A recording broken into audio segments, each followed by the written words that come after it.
जागृत आहे. आपण सर्व मिळून एकतेने प्रणाम करू. भगवान बाबा हनुमान जी को प्रणाम. महान त्यागी बाबा जुमदेव जी को प्रणाम. परमात्मा एक. नमस्कार नमस्कार असा आवाज पाहिजे. भगवत प्राप्ती के लिए परम पूज्य परमात्मा एक सेवक मंडळ वर्धमान नगर नागपूरच्या वतीने बाबांच्या आदेशाप्रमाणे आजचे मासिक नवयवन कार्य गडेगाव येथील बाबांचे सेवक श्री सेवकरामजी कुथे साहेब यांच्या निवासस्थानी नुकतेच पार पडले. त्यानिमित्ताने या ठिकाणी चर्चा बैठकीचे आयोजन करण्यात आलं आहे. या चर्चा बैठकीमध्ये जगनिर्माता सृष्टी रचयिता मान शक्तिशाली स्वयं भगवान बाबा हनुमानजी उपचार. बाबांना माझा प्रणाम. त्याचप्रमाणे आम्हा सर्वांचे सद्गुरू मानव धर्माचे संस्थापक महान त्यागी बाबा जुमदेवजी या ठिकाणी उपचार. बाबांना माझा प्रणाम. त्याचप्रमाणे बाबांच्या कार्याला वेळोवेळी सहकार्य करणाऱ्या आम्हा सर्वांच्या मातोश्री वाराणसी या ठिकाणी उपस्थित आईंना माझा प्रणाम. त्याचप्रमाणे आजच्या चर्चा बैठकी अध्यक्ष लाखनी येथील मार्गदर्शक आमचे मोठे बंधू श्री दीपकजी लांगे साहेबांना माझा नमस्कार. त्याचप्रमाणे मंचावर पाहुणे म्हणून लाभलेले सूर्यवाडा येथील मार्गदर्शक आमचे मोठे बंधू राघवते साहेबांना माझा नमस्कार. त्याचप्रमाणे मंचावर उपस्थित बाबांचे ज्येष्ठ सेवक सेविका आणि उपस्थित सेवक सेविका बालगोपाल सर्वांना माझा नमस्कार. शिवबंधूंनो, आतापर्यंत आपण अनुभव ऐकले आहेत नाही. बाबांच्या मार्गावर जे काही आपले विचार आहेत ते सुद्धा आपण ऐकले आहे. तर खरी आहे आमची ओळख आताच ताईंनी सांगितली की उद्बत्तीवाले बाबावाले परमात्मा एक वाले. पण आपण खरं कोणत्या धर्माचे सेवक आहोत? हा, मानव धर्म. आमच्या बाबांनी या मानव धर्माची निर्मिती केली नसती तर आज आम्ही या ठिकाणी एकत्र दिसलो नसतो आणि काही जण आता जिवंतही दिसले नसते. असे या आमच्या मार्गामध्ये जे आपण आलो तर दुःखी होतो म्हणूनच आलो. आणि आताच बोलता बोलता सांगितलं की आपण जेव्हा साधे असतो, आमच्या सेवक भाऊंनी सुद्धा सांगितलं, आमच्या ताईंनी सांगितलं, खरं आहे हा मार्ग केव्हा कळतो आपल्याला, केव्हा आपलासा वाटतो, जेव्हा आपल्याला दुःख असतात तेव्हा. परंतु दुःख एकदा का बाजूला झाले तर मग आपणच टाळतो. आताच कुंभरे साहेबांनी तेच सांगितलं आहे की आपल्याला दुःख असतात तेव्हा आपण बाबा बाबा बाबा बाबा बाबा बाबा करतच बसतो नाही का. परंतु दुःख बाजूला झाले की मी तुझा बाबा मी तुझा बाबा मी तुझा बाप मी तुझा बाप करतो. खरं आहे हे परिस्थितीच्या आजची. आम्ही मार्गात कशासाठी आलो? हो, आपण परमेश्वरासमोर उभे राहून काय मागतो यापेक्षा परमेश्वराकडे आपली पाठ असताना आपण कसे वागतो याला जास्त महत्व आहे. परमेश्वराकडे तोंड असला तर कोणीही मागेल नाही का. कारण आमच्या अपेक्षा पूर्ण होतात का? नाही होत, कधीच नाही. अहो, आम्ही मार्गात आलो तेव्हा काय होतो, कसे होतो आणि आज कसे आहो? आज आमचे सेवक भाऊ पहिले कसे होते? ड्रिंक करत होते नाही का. मग आज करतात का? नाही करत. आधी कसे 50 रुपये खिशात राहायचे, आता 5000 रुपये असतात. मग आम्ही कशासाठी मार्गात आलो होतो?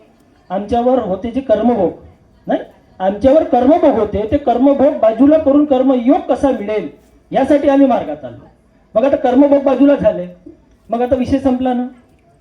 संपला का? नाही. आता गरज आहे त्याला कसं जपून ठेवता येईल. आता आम्हाला ही जी बाबांनी भगवत कृपा दिली ही जपून ठेवायची आहे आता. आणि ती जपून कशी ठेवायची आहे? कशी ठेवायची?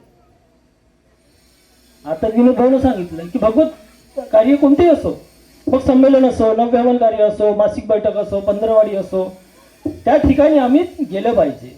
आम्ही आमच्या मुलांना कसं प्रत्येक विषयाला एक शिक्षक असते की नाही, तरी सुद्धा आम्ही बाहेर शिकवणी लावून देतो. मुलांना लावून देतो की नाही? कशासाठी लावून देतो? की आपला मुलगा अजून थोडंसं समोर जाईल, अजून त्याला विषयाचा अभ्यास येईल, त्यासाठी आम्ही एक्स्ट्रा शिकवणी वर्ग लावून देतो नाही का. मग आम्हाला या मानव धर्माची हा आमचा वर्ग आहे. ह्या वर्गामध्ये आम्हाला जाऊन शिकायचं आहे. आणि आम्ही सुद्धा इथं काही शिकवण्या करता येतो का? मुळीच नाही. आम्ही सुद्धा विद्यार्थी बनूनच शिकायसाठी येतो. कारण हे शिक्षक आम्हाला काही वेगवेगळे धडे शिकवतात आणि आम्ही शिकतो. प्रत्येक ठिकाणी काहीतरी शिकण्यासारखं असते. खरंच सांगतो. फक्त आणि फक्त त्या वर्गामध्ये तन आणि मन एक करावं लागेल. त्यात मग देव देवळात आणि चित्त खेटरात असे होत नसते. आपण तन मन एक करून या ठिकाणी काय सांगितलं जाते, काय आपल्या कामाचं आहे, या ठिकाणी प्रत्येकच कामाचं भेटेल असंही नसते.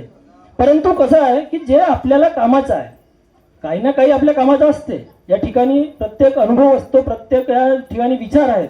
इथून आपल्याला काहीतरी शिकायला नक्कीच भेटते. फक्त ते मात्र शिकणाऱ्यावर अवलंबून असते. बरोबर आहे की नाही? आपल्याला ज्याची गरज आहे ते आपण घेऊन जा. आणि ज्याची नाही आहे जिथं तिथं ठेवून द्या, काही म्हणाय नाही. तुम्हाला एक छोटासा अनुभव सांगतो. गुरु आणि शिष्य जर जात असतात आणि त्यावेळी अचानकपणे नदीला पूर येते, नदीला पूर येते, तेव्हा रस्ता मात्र ती पुलिया छोटासाच असते एकच. तर गुरु शिष्याला म्हणतंय की माझा हात पकड, माझा हात पकड, आपण दोघेही सोबत या बाजूने त्या बाजूला निघून जाऊ. परंतु शिष्य हात पकडत नाही. वारंवार तो गुरु शिष्याला सांगते की माझा हात पकड, माझा हात पकड, परंतु शिष्य कधी ऐकत नाही. शेवटी गुरुच शिष्याचा हात पकडते, गुरु शिष्याचा हात पकडते आणि या बाजूला त्या बाजूला नेते. नदी ओलांडल्यानंतर हात सोडून देते आणि त्याला विचारते की तुला इतक्या वेळापासून मी तुला माझा हात पकड, माझा हात पकड असं मी तुला सांगत आहोत, तू माझा हात का बरं पकडला नाही. त्यावेळी शिष्य त्या गुरुला काय म्हणतो माहिती आहे का? गुरु महाराज म्हणते माझ्यावरच विश्वास नव्हता म्हणते, माझ्यावरच विश्वास नव्हता म्हणते की मी तुमचा हात केव्हा सोडून देईन, आणि म्हणून मी तुमचा हात पकडला नाही म्हणे. परंतु माझा तुमच्यावर विश्वास मात्र होता म्हणते, कारण तुम्ही माझा हात जर पकडले तर तुम्ही सोडू शकत नाही हे मला माहित होतं म्हणे.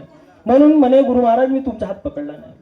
आणि आम्हाला सुद्धा तेच करायचं आहे, आम्हाला सुद्धा तेच करायचं आहे की आमच्या गुरुचा, आमच्या बाबाचा हात आपण पकडायचा नाही. कारण आम्ही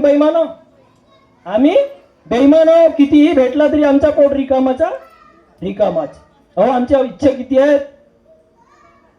आहेत आमच्या. आज आमच्यावरचे कर्मभोग बाजूला झाले, कर्मयोग मिळाला, मग आता मला 4 व्हीलर पाहिजे. आता 4 व्हीलर भेटली, आता कसं झटके लागते तर सस्पेन्शनवाली चांगली पाहिजे BMW.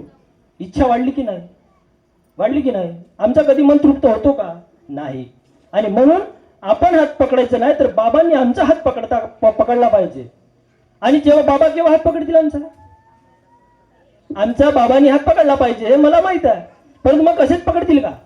नाही. त्यासाठी सुद्धा आम्हाला काहीतरी करावं लागेल, आम्हाला द्यावं लागेल. बाबा झोप येते ठिकाणी ते चर्चा पडत असताना ढसा रडले. बाबांनी भीक मागितली तेव्हा सेवकांनी आम्ही देऊ शकलो नाही. आणि कशाची मागितली होती? पैसे मागितले होते. कोणी 5,000 10,000 द्या म्हटलं होतं? नाही. तर फक्त सत्य, मर्यादा आणि प्रेमाची किती छोटीशी भीक होती, परंतु ते सुद्धा आमच्याकडून देणं झालं नाही. म्हणून सेवक बंधूंनो, आपल्याला बाबांनी फार सुंदर शिकवण दिली आहे, खरंच सांगतो. आणि महत्वाचे संस्कार. आता इथं मुलं काही नसत, आता शाळा आहे म्हणाल, सकाळची शाळा आहे, जाऊ द्या ना, शाळा आहे तर का बिघडला? मी तुम्हाला खरं सांगतो, या मार्गात अशक्य काहीच नाही. तुम्हाला काय पाहिजे ते मागा, जे पाहिजे ते. खरं सांगतो, पैसा पाहिजे पैसाही भेटते, सोना नाणं भेटते, सगळं म्हणजे तुमच्या मनात जी इच्छा आहे ना ती इच्छा पूर्ण होते. इच्छानुसार भोजन लिहिलंच आहे. सेवक भाऊनं बुंदीचा लाडू बनवला, बाजू गुलाबजाम बनवला, ते त्यालाच माहीत. आता आपण जर चर्चा बैठकीला आलो, आपली इच्छा पूर्ण होईल की नाही? भोजन आपल्याला इच्छेनुसार. माझी इच्छा अशी होती का काहीतरी गुलाबजामुन असतील, कारण आमचे कुठे भाऊ पाटील आहेत, म्हणजे माझी इच्छा पूर्ण होईल ना? नाही. इच्छानुसार भोजन म्हणजे तो नाही. त्या ठिकाणी आम्हाला जेवणाला महत्व नसते. बऱ्याचशा ठिकाणीवरून उशीर होते, आम्ही कधी कधी विना जेवल्याने येतो. साहेब सत्य आहे की असत्य आहे? जेवण महत्वाचं नाही, महत्वाचं आहे ते भगवत कार्य. या ठिकाणी काय भेटते त्या भाजीपेक्षा किंवा त्या भोजनापेक्षा हा जो काही 3 तासाचा जो काही भोजन भेटते यानंच पोट भरते, याच्यानंच पूर्ण पोट भरून जाते. मी तुम्हाला सत्य सांगतो. आणि म्हणून बाबांनी फार सुंदर सांगितलं आम्हाला. काय सांगितलं? सकाळी उठायचं आपल्याला, नाही? आणि तुम्हाला सांगतो अजून, सकाळी उठून 5:30 नाही, तुम्ही 5 वाजे झोप लावा, त्यालाही फरक पडत नाही. तुम्हाला सांगतो, त्याने फरक पडत नाही. आता मी बोलता काय बोललो होतो आपला, सुंदर दिसून काय फायदा आहे का? चेहरा, आपला एखाद्याचा चेहरा सुंदर आहे म्हणून तो सुंदर असते का? नाही. तर चेहऱ्यावर नाही, त्याचे अंतःकरण कसं आहे, त्याचं मन कसं आहे, त्याचे विचार कसे आहेत, त्याचे विचार आचार कसे आहेत, त्याची वागणूक कशी आहे, याच्यावर बऱ्याच गोष्टी अवलंबून आहेत. तेव्हा त्याचे, आता तुम्हाला सांगतो अजून, कोकिळा आणि कावडा कसा असते? दोन्ही काळ्याचे आहेत की नाही? वर्ण दोघांचे सारखे आहेत, परंतु त्यांची कदर केव्हा केली जाते? जेव्हा तोंड उघडते. जेव्हा ते तोंड उघडते तेव्हा त्यांची कदर होते. आता कलर तर दोघांच्या सारखाच आहे, काळा, परंतु कोयल कशी बोलते? मिठी बोलते, मिठी, नाही का? आणि कावडा कसा? काव काव, नाही? म्हणजे कोयलला किती आपण मानतो आणि तिचा आवाज आला का आपण ऐकावं का असं वाटतं. म्हणजे आपण त्या कलरवर गेलो का? नाही. त्यांच्या आचार विचारावर गेलो की नाही, त्यांच्या बोली भाषेवर गेलो की नाही. आणि म्हणून आपण कसे वागतो, बोलतो, चालतो, व्यवहार करतो, आचरण कसे करतो, आपल्या व्यवहारात आपला स्वभाव कसा आहे यावर बऱ्याच गोष्टी अवलंबून आहेत. नाही तर सकाळी उठणे, साहेब सांगतात 5:30 वाजे तुमची झोप लागली पाहिजे. साहेब सांगता ना 5:30 ते 5:45 दरम्यान. आम्ही सकाळी झोप लावला. आताच शेवभाऊ सांगितलं की आम्ही ढेंगे साहेबाकडून कार्य होते, बरोबर आहे. आम्हाला काही सुख समाधान नव्हतं. आता त्याची शाखा वेगळी, याची शाखा वेगळी आहे का? नाही आहे. तत्वशब्द नियमाची शिकवण तेही देतात, तत्वशब्द नियमाची हेही देतात, नाही का? परंतु चूक कुठं होते? चूक कुठं होते? चूक आम्ही स्वतः करतो. कारण मार्गदर्शकांनी येऊन केवरून दिलं का? काही फूक मारून दिला का? पाणी करून दिला का? नाही. आमच्यावर अवलंबून आहे. आम्हाला फक्त हे मार्गदर्शक मार्ग दाखवतात की या मार्गाने तुम्ही सरळ जा आणि डावा हात घ्या म्हणजे लाखणीला जाल. आता मी उजवा हात जर पकडलो तर मी लाखणीला जाईन का? नाही जाणार. आणि म्हणून हे फक्त आम्हाला मार्गदर्शन करतात, मार्ग दाखवतात. त्या मार्गाने आम्हाला चालायचं आहे. मग त्या मार्गाने कसं चालायचं ते आम्हाला चालायला लागेल. आम्ही त्यांच्या सांगण्याप्रमाणे चाललो तर आमचा फायदा होईल, अन्यथा फायदा होईल का? होणारच नाही. आणि अजून तुम्हाला छोटासा साहेब घेऊ का? जी संचालक साहेब थोडक्यात म्हणल्या आठवू का? तर बाबांनी आपल्याला सुंदर शिकवण दिली आहे. फक्त तत्व, शब्द, नियम, नाही, सत्य, मर्यादा, प्रेमाचे आचरण. थोडक्यात 2 मिनिटात घेतो फक्त. संस्कार. संस्कार कसे असतात? संस्कार सांगितल्याने घडत नाही. संस्कार सांगितल्याने घडतात का? नाही. संस्कार एखाद्या दुकानात भेटतात का? नाही. कितीही लाखपती असेल, करोडपती असेल म्हणून तो संस्कार विकत घेऊ शकतो का? नाही. तर संस्कार कुठून भेटतात? संस्कार कुठून भेटत असतात?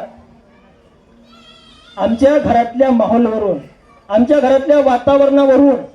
आम्ही आमच्या घरामध्ये कसे वागतो, बोलतो, चालतो, एकमेकाशी व्यवहार करतो त्याच्यावर संस्कार अवलंबून आहेत.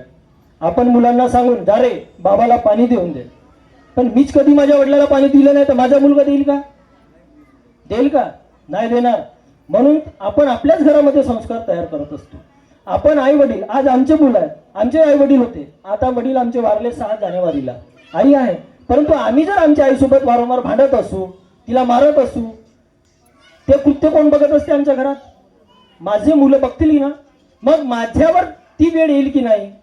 किंवा माझ्या पत्नीवरती वेळ येईल नाही का? मग संस्कार कुठं तयार होतात? आमच्याच घरी. मग मुलांना सांगण्यापेक्षा स्वतःच्या कृतीतून करून दाखवायचं आम्हाला. आम्ही जर आई वडिलांची सेवा करून तर नक्कीच आमची सेवा होईल. म्हणजे त्याच्यामध्ये सुद्धा माझा स्वार्थ आहे का नाही? मी स्वार्थी किती आहो? ते तरी स्वार्थ सोडलो का? मी आई वडिलांची सेवा कशासाठी केलो? भविष्यात माझा मुलगा ते माझ्या डोळ्यानं, आपल्या डोळ्यानं पाहिल आणि भविष्यात माझी सेवा तशीच करल. म्हणजे त्याच्यात माझा स्वार्थ आला. त्याच्यात आम्ही स्वार्थ सोडतो का? नाही सोडत. आणि म्हणून सुंदर मार्ग आहे, जो पाहिजे ते घ्या, त्याच्यावर अवलंबून आहे. संचालक साहेबांनी थोडक्यात म्हणलं आणि मी थोडंसं रेंगाळत गेलो, त्याबद्दल माफी मागतो त्यांना. तर शेवबंधूंनो, बाबांनी दिलेल्या तत्वशब्द नियमाचे पालन करण्याचा प्रयत्न करा. मी करा म्हणणार नाही, कारण मी करत नाही, मी प्रयत्नच करतो नेहमी. आपण प्रयत्नच करायचा आहे. तत्वशब्द नियमाचे पालन करा, सत्य, मर्यादा, प्रेमाचे आचरण करण्याचा प्रयत्न करा. आणि एवढे बोलून मी 2 शब्द थांबवतो. सर्वांना माझा नमस्कार.